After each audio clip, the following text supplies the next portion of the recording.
Good day, ma'am. This is Diaz Joseph Leonard B. from 2CRI-A2-1S. I will discuss the rules in classification of scarred patterns. First of all, what is scarred patterns? Scarred patterns is caused by unintentional or intentional wounds that leaves a scars in our fingerprints. First rule. When an impression is so scarred that neither the general type of pattern nor the ridge tracing or count can be determined with reasonable accuracy, the impression should be given both the general type value nor the sub-classification value of the corresponding finger of the other hand. Rule number 1. If both the general type pattern and the ridge tracing or count cannot be determined, then the impression should be given both the general type value and the sub-classification value of the same finger of the other hand. For example, ay yung left finger mo yung scarred. Kung ano yung general type value at sub-classification value ng right thumb mo, yun na din yung ilalagay mo sa left thumb mo. Pati yung ridge tracing and count. Rule number 2. When an impression is partially scarred, large scars about the core so that the general type cannot be determined with reasonable accuracy, but the ridges allow reasonably accurate sub-classifications by ridge tracing or counting. The impression should be given the primary value of the pattern of the corresponding finger and the sub-classification value as indicated by the ridges of partially scarred impressions. In rule number 2, yung general type pattern lang yung wala, pero yung ridge tracing and count yung meron. Kapag ganito naman, ganun lang di gagawin mo sa rule number 1. Kukunin mo lang din yung general type at sub-classification value ng right thumb mo kung hindi scarred.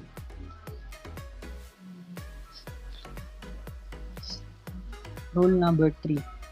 When an impression is partially scarred and the general type of pattern can be determined with reasonable accuracy, but the ridges cannot be traced or counted so as to fall within the proper sub-secondary classification, the impression should be given the ridge count or tracing value of the corresponding finger of the other hand if the corresponding finger is of the same general type. If the corresponding finger is not of the same general type, the scarred impressions should be given the probable value and reference to all other possibilities. Dito naman ay yung general type value yung meron at yung ridge tracing or count naman yung wala. Sa rule number 3 naman, for example, yung left hand mo yung scarred and yung right thumb mo hindi. Kung ano yung ridge count and trace ng right thumb mo, yun na yung ilalagay mo sa ridge count and trace ng left thumb mo, which mean yung scarred left thumb mo. Kung pareho sila ng general type value. For example, pareho silang whirl. Tsaka mo lang kukunin or gagayahin yung ridge count and trace ng right thumb mo. Pag hindi naman, kung ano yung kaparehong general type value, kahit ano sa unscarred corresponding other hand, yun yung kukunin mong ridge count or tracing.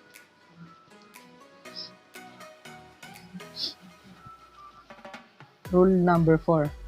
When an impression is so scarred that neither the general type of pattern nor the ridge tracing or count can be determined with reasonable accuracy, and it so happens that the corresponding finger of the other hand is similarly scarred, both patterns are given the arbitrary value of whirls with meeting tracings. In rule number 4, sabi naman dito, parehong scarred yung left and right fingers mo. Kapag ganun naman daw nangyari, ay automatic na ibibigay mo yung value ng whirl with meeting tracings. Kapag pareho naman silang scarred. Pag partially scarred patterns, it can either be a loop or a whirl, but not an arc. If a complete scarred pattern, it can be a loop, a whirl, or an arc. To give an example will be presented by the next reporter. My name is Macroger Asuncion from 2CRI-A2-1S. The pattern is entirely obliterated. We cannot clearly identify its pattern. If the composite finger were an arc or tented arc or roll, this impression would be classified as arc. Tented arc or roll if the opposite finger of is a loop. Whatever its ridge count, the count of such loop will follow it. Opposite finger is also scared of or amputated or missing at birth. Both impression would be classified as roll with meeting tracing. Kung ang composite finger ay arc or tented arc or roll, ika-classify siya na arc.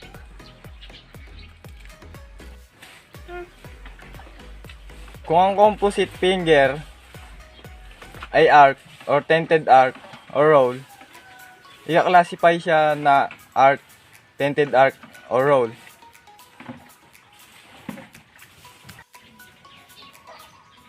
Ang opposite finger naman ay kinaklasify siya as roll with meeting tracing. The general type of the pattern could have been loop, ulnar, or radial, depending on the hand or roll. If the opposite finger were a roll, this would be classified as a roll. And with the same tracing, assume that the pattern is in the right hand, and the opposite pattern of the same finger is a radial loop. This would be classified as an ulnar loop, right hand. The ridge count can be obtained with a fair degree of accuracy if an arc or tented arc were opposite. This impression would be classified as a loop because it looked like as if it had been a loop. Kung ang general pattern ay loop, ulnar, o radial, ika-classify siya na roll. Kung ang opposite pattern naman ay kaparehas ng radial loop, ika-classify siya na ulnar loop. Kasi meron silang fair degree of accuracy ng arc or tented arc. Ang opposite impression sa kanya, ika-classified siya na loop kasi magkaparehas sila. Kasi meron silang fair degree of accuracy ng arc at tented arc. Kasi meron silang fair degree of accuracy ng arc or tented arc. Ang opposite impression sa kanya ay ika-classify as loop. Kasi meron silang pagkakaparehas. Gasita kay Marcel from 2CRI-A2-1S. Figure 3. The ridge count cannot be determined accurately, but it would be classified as a loop, no matter what the opposite finger might be. If the opposite finger were a loop with a count of from 6 to 17, this impression would be given that count. If the count of the opposite loop were less or more than 6 to 17, the count for this finger would be given 1 or 0 in the secondary classification, depending upon whether the opposite finger was 1 or 0. but would not be given less than 6 to 17 counts, as it's possible it's limited for those counts. So sabi dito sa figure 3, makaklasify mo lang ito na isang radius as a loop kung meron itong bilang na 6 to 17 edges. Figure 4 and 5. A pattern with a scar similar to either scar in figure 4 and 5 would always be given a loop, as it could be seen readily that there was no possibility of his having been another type of pattern. So sabi dito sa figure 4 and 5 is almost similar to figure 3, pero ang pinagkaiba lang nitong figure 4 and 5, ito ay readable or nakikita at wala itong makakamuka o makakapareho na pattern sa fingerprint na to.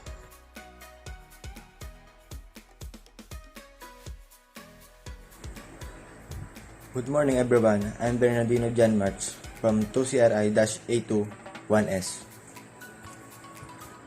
The topics are for today: classification of squared pattern.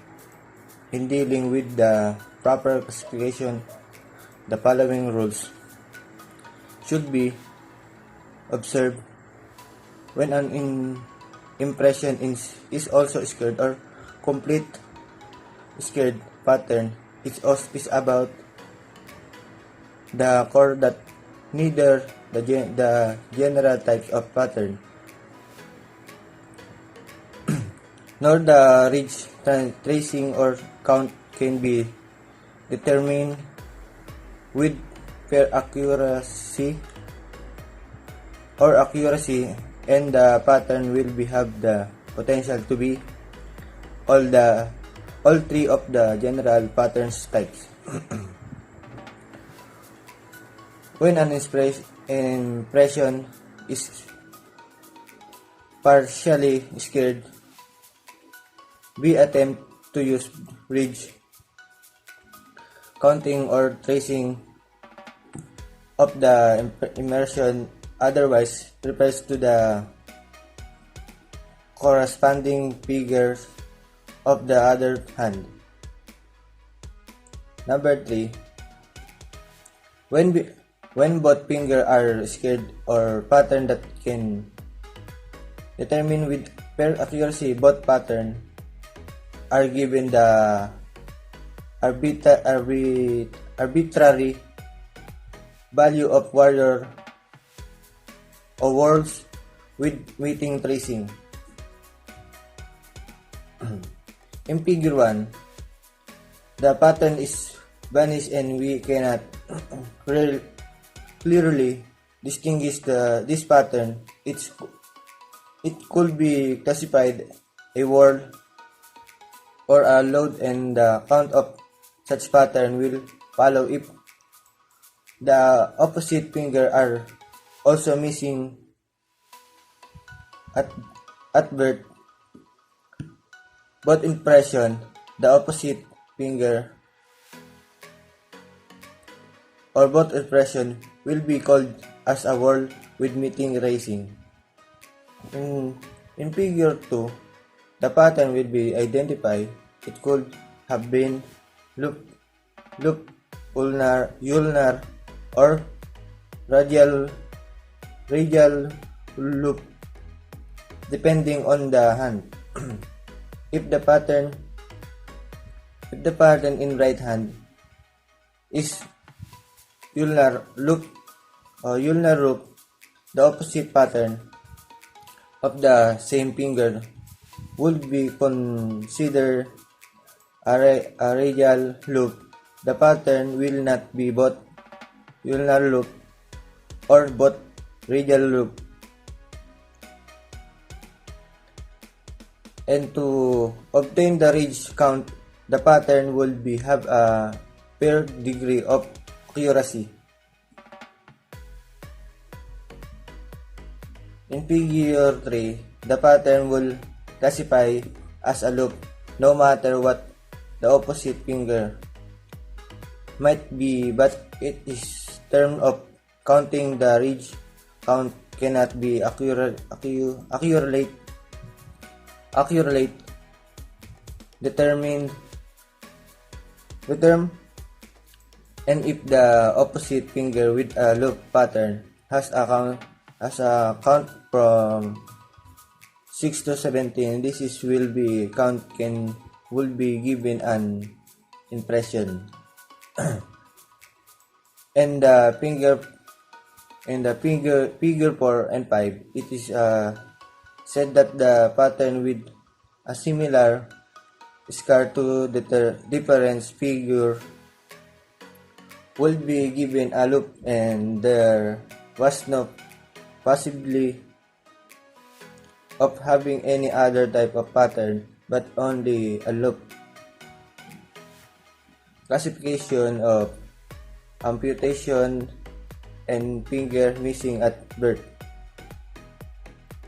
When difference amputation appears upon to the finger card, that the card must first contain a definite statement that the certain finger have been amputated or missing at birth.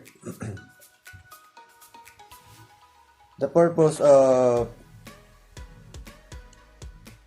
it is to prevent the appearance on letter card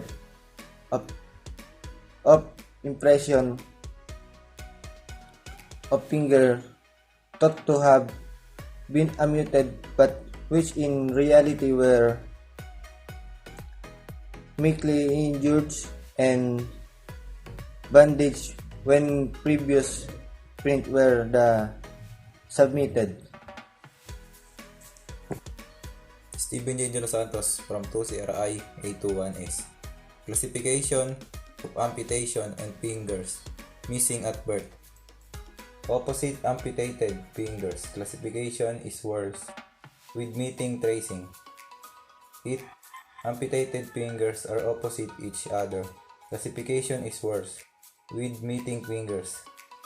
If all 10 fingers are amputated, a missing birth classification.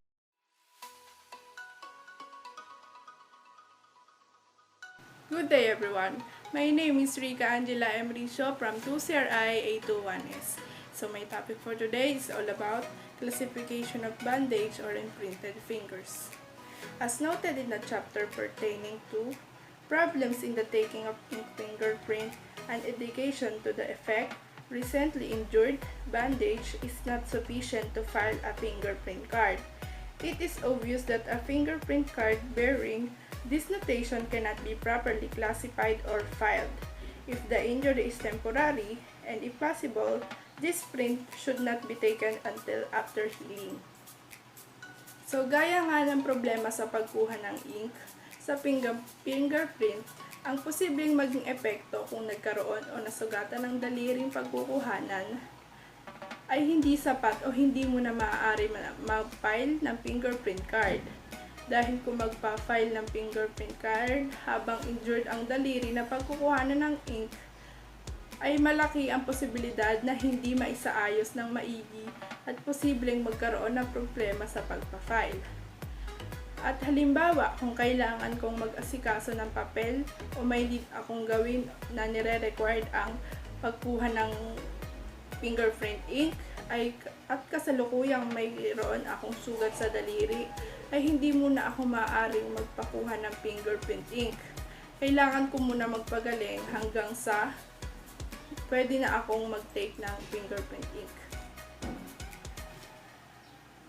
If the fingers to the extent that is impossible to secure ink impression by special inking devices, the unprinted fingers are given classifications identical with the classification of the finger opposite.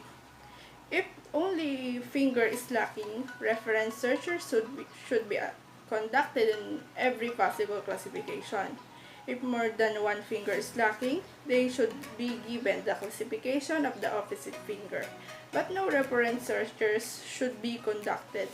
If there are two lacking, opposite each other, they should be classified as whorls or meeting tracings.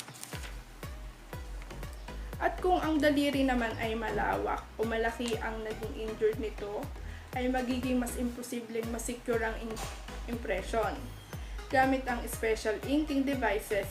At kung ang daliri naman ay unprinted, ay kailangan i-classify with the opposite finger kahit ito ay identical in a given classification.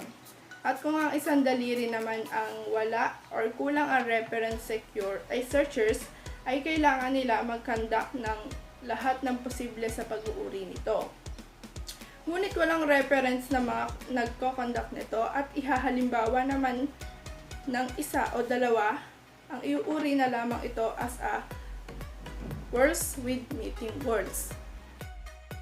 Hi, I'm Eric J. Santos from 2CRI-A2-1S. I'm here to explain to you the classification of bandage or imprinted fingers. If however sa kaso ng isang nasugatan ng pagmamasid sa daliri ay ginagawa ng mga taluktok ng daliri mismo at ipinapahayatik sa pagprint ang pag-uuri na ito, ay dapat na hanggat posible nang magamit.